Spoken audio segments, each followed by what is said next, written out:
I'm just going to go online now and email my therapist. That was, believe it or not, what Murphy and Mitchell said in 1998. The therapists could be online via email and it would all work out fine. Further research was required.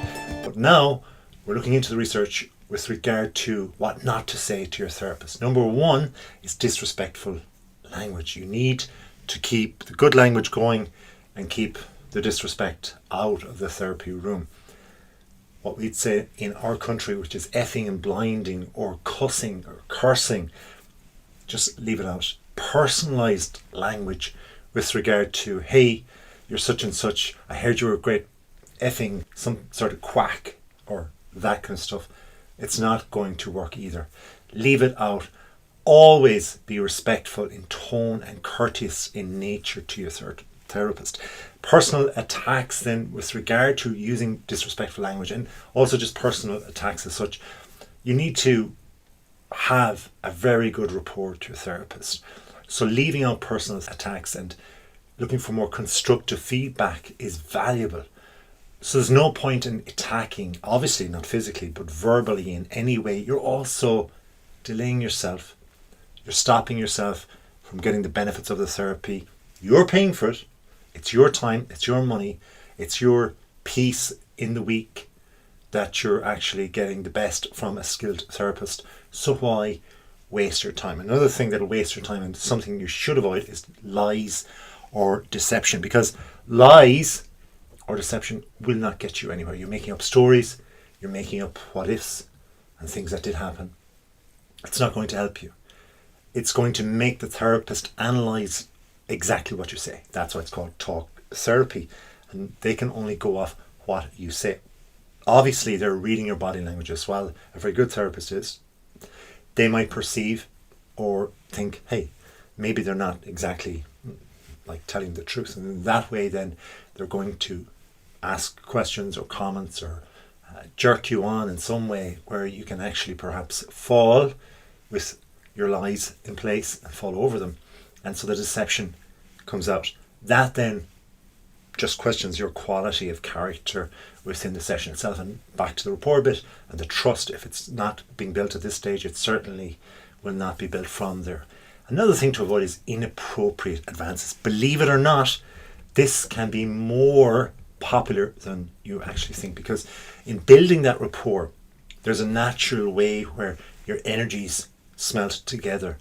The person who's going in, or the client looking for help from the therapist, and the therapist themselves, they have to give of themselves to connect together in some appropriate way.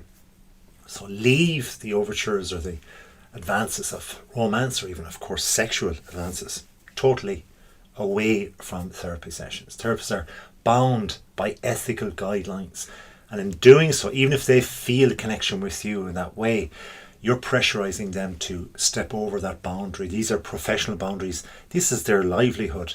Your problem may have been big when you came in first. It mightn't be as big though as the problem you're giving them. And so if you really, truly romantically feel in that way, allow the therapy to conclude, and then, who knows, outside of that, once you get to know each other, you never know where you might bump into them, but you obviously need to sort your problems with their professional advice first. Not bringing up any illegal activities is very smart, because look, sometimes you may feel guilty towards, for example, illegal activities that you've done in the past, but they might be connected at all to your problem. You might think or perceive that they are, but in fact they're not. Rather, they might be disconnected so far back that there's no reason in the world for a professional therapist to connect them. So you might be thinking that, you might be feeling guilt, you might be so overly emotional and not rational, and that you're just spilling everything out. There's no need. Just go with the point of where the problem is and allow the questions to come, but have a little asterisk in your mind with regard to leaving out that piece of illegal activities. You're going down a rabbit hole, and then what you're doing is you're pushing that emphasis and responsibility more so onto the therapist, who will feel, again, by their ethical guidelines, that they have to report that illegality as well. So make sure You're very much in control of what you're saying. The next one is minimizing or invalidating your feelings.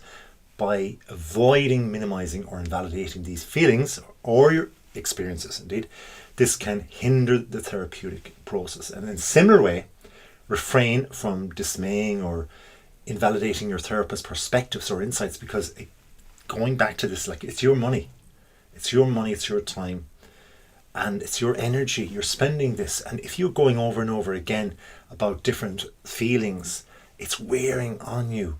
You're also changing the memory each time. You can get feedback from other people, perhaps friends, even their therapist or a second therapist, and it's just changing what the whole concept of the memory is in the first place. So avoid that. Also avoid expecting friendships outside of therapy. So away from any relationship type thing now, more towards friendships. Avoid it. This person, you're paying them good money for their time. They are there 8, maybe 10, 12 hours a day with people, helping them solve huge emotional baggage and problems that they have. Just because they can build that rapport, maybe they're the same age group as you. Maybe they're actually attracted, or you come from the same background as you, or something like that. Friendships, though, they can't be expected. They're not going to come from the therapist. Certainly a very good professional therapist is not going to want that. Now, if it is a thing where it comes up in therapy, there's a story about you going to a ball game, they go to the ball game because their son goes there or something like that, you might bump into them there. That's totally different. Then, yeah, cool. After therapy, you might see them at the ball game. You might say, hey, how are you doing? How are things? But you got to respect the fact that the therapy is now over and they're not starting this friendship. It just happens to be the ball game, which is the continuum of some sort of knowing this person outside of therapy. So respect that. It must come from the therapist. If they feel, hey, look, our therapy is over, our sessions are over, we won't be doing anything in, well, that's fine. Then they can say, hey, look, let's hang out. But you yourself have to respect that, so avoid it. Because all of these things are going to just make a mess of your therapy. Pressure to provide immediate solutions is another one. So avoiding pressurizing your therapist is so important, because you want them to analyze you. You want them to be the brain that looks at your emotions and looks at your past and then guides you on the path to wellness again, or to solve that issue or problem. So you want the therapy and the process to take the time that it takes. And so without pressurizing the therapist, their skill, you've got to respect their experience, you've got to respect more so their education, so that they provide as close to quick solutions as possible. There are no immediate solutions. It is taking you time. You're stuck in a problem. Therefore, you have to put in the work to get out the time again. So not expecting or even pressurizing for immediate solutions. It's also very natural to compare people, compare professions and so on. Comparing to previous therapists is not going to get you anywhere. Everybody's different. This therapist may have trained in one way, another therapist may have trained in the other way. Two therapists are totally different individuals. They may both be female, they may both be male, they may both be the same age group, they may be from totally different places, though. They may have their own personal experiences which highlight certain areas of the therapy which they realise that they're much better at, they have much more success at. They might do a longer continuum of care or a shorter continuum of care.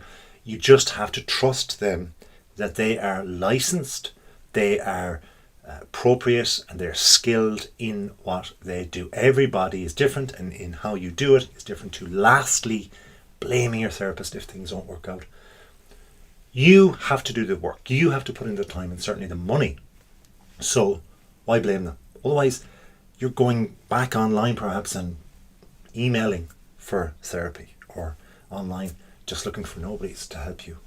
Or you can come here for subscription. So if you want to subscribe, you can. If not, sure, I don't really mind, because thankfully I'm not in therapy. I wish you, though, the very best if you are. Thank you for watching and have a wonderful day.